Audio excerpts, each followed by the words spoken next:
Hello students, welcome to GRD classes. तो आज के इस लेक्चर में हमारा टॉपिक रहेगा दैट इज़ कूलम्स लॉ। तो स्टार्ट करते हैं। कूलम्स लॉ क्या होता है? कूलम्स लॉ के अकॉर्डिंग दो चार्जेस हैं जब वो किसी r डिस्टेंस अपार्ट रखे जाते हैं। Let us suppose we have two charges, this is Q1 Q2। दोनों पॉजिटिव चार्ज हो सकते हैं। अगर दोनों पॉजिटिव चार्ज होंगे तो रिपल्शन होगा, अगर दोनों नेगेटिव चार्ज होंगे तो भी रिपल्शन होगा। अगर एक पॉजिटिव और एक नेगेटिव चार्ज होता है तो अट्रैक्शन होता है।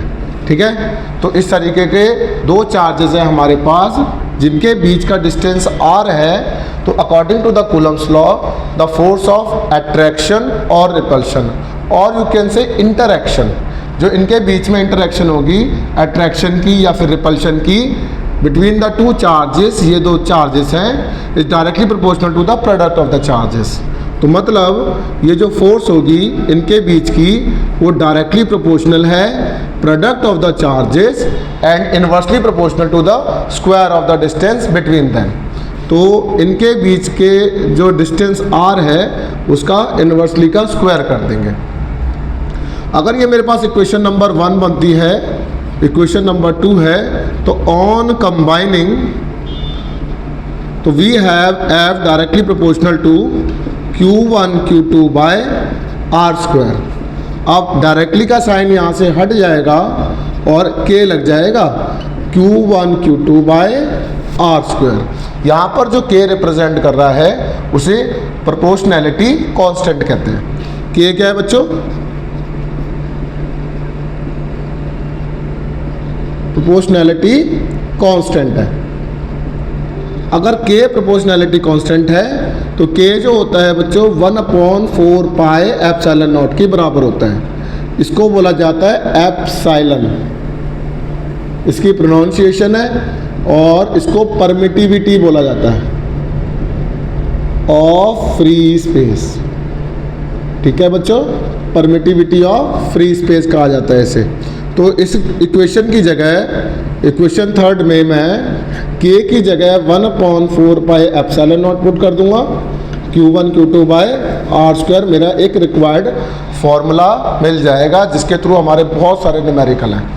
जरा एक बार फिर से देखो, अगर k यहाँ पर 1/4 पाई एप्सिलॉन नॉट है, एप्सिलॉन नॉट को परमिटिविटी ऑफ फ्री स्पेस कहते हैं, तो इस इक्वेशन से परमिटिविटी को इस साइड कर लिया, 1/4 पाई f हो जाएगा Q1 Q2 by r square.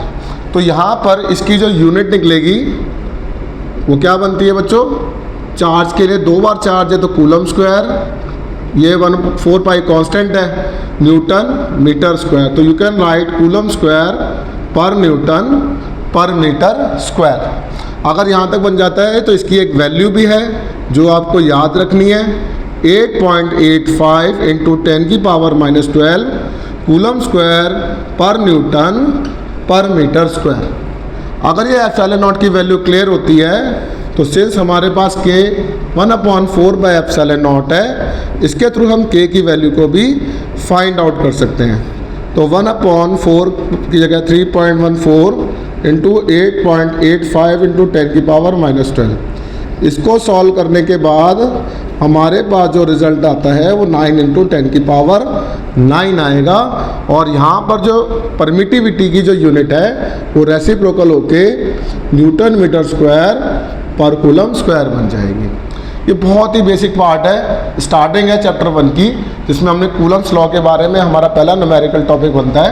तो according to the Coulomb's law ये जो फोर्स है वो डायरेक्टली प्रोपोर्शनल है product of the charges, inversely proportional है square of the distance. Newton का लॉ ऑफ ग्रेविटेशन से ये इंस्पायर्ड हुए थे और उन्होंने इस लॉ को बनाया था। वहाँ पर प्रोडक्ट ऑफ द मासेस होता था, यहाँ पर डिस्टेंस वाला पार्ट सेम रहता था। तो on combining you will get this, k की वैल्यू ये आ जाएगी। k की वैल्यू बच्चों क्या आई है? 9 इंटू 10 की पावर 9, और k जो होता है 1/4 पाई एप्सिलॉन नॉट है। यहाँ पर परमिटिविटी जो है उसकी एब्जॉर्प्शन मिक्स होने की पावर बताता है किसी मीडियम में, इस चीज़ को ध्यान रखिएगा। ठीक है, तो अगर यहाँ तक आपको क्लियर होता है, अब इसके बाद जो नेक्स्ट टॉपिक है वो देखते हैं। तो कूलम्स लॉ डिफाइन आती है कभी कभार, बट न्यूमेरिकल आपका बहुत अच्छा होना चाहिए। लेट अस सपोज मेरे पास कोई एक ये मीडियम है, ठीक है ना, और इसमें ये दो चार्जेस इस तरीके से रख दिए गए हैं। अगर जब ये वैक्यूम में थे तो एफ वैक्यूम क्या था बच्चों, 1/4 pi epsilon naught Q1 Q2 by R square. जब यही दो चार्जेस को मैं किसी मीडियम में रख देता हूँ तो यहाँ पर हो जाएगा 1/4 पाई एप्सिलॉन नॉट की जगह अब परमिटिविटी ऑफ मीडियम आ जाएगा। चार्जेस वही हैं, डिस्टेंस भी वही है। ये इक्वेशन 1 हो गई, ये इक्वेशन 2 हो गई। तो F vacuum by F medium जब कर देंगे तो on combining you will get F vacuum by F medium 1/4 pi epsilon naught Q1 Q2 by R square 1/4 pi medium dot Q1 Q2 by R square. तो ये वाला part आपका cancel out हो जाएगा, 4 पाई वाला भी कैंसिल आउट हो जाएगा। ऐसा होने से क्या होगा, F vacuum by F medium जो बना कितना हो गया, अब मीडियम वाला पार्ट ऊपर आ जाएगा तो permittivity of medium by permittivity of free space हो गया, है ना। अगर यहाँ तक क्लियर होता है, पहले बताओ। अगर यहाँ तक क्लियर होता है तो अब इसके बाद ये कहता है कि यहाँ पर कि ये किसकी बराबर होता है। तो आपने आई होप की रिलेटिव परमिटिविटी पढ़ा होगा, ठीक है ना। तो रिलेटिव परमिटिविटी में क्या होता है, तो यहाँ पर इसको K की बराबर लिख दिया जाएगा। किसकी बराबर लिख दिया जाएगा, K की बराबर इसको लिख दिया जाएगा। तो K जो है हमारा डाइलेक्ट्रिक कांस्टेंट भी होता है।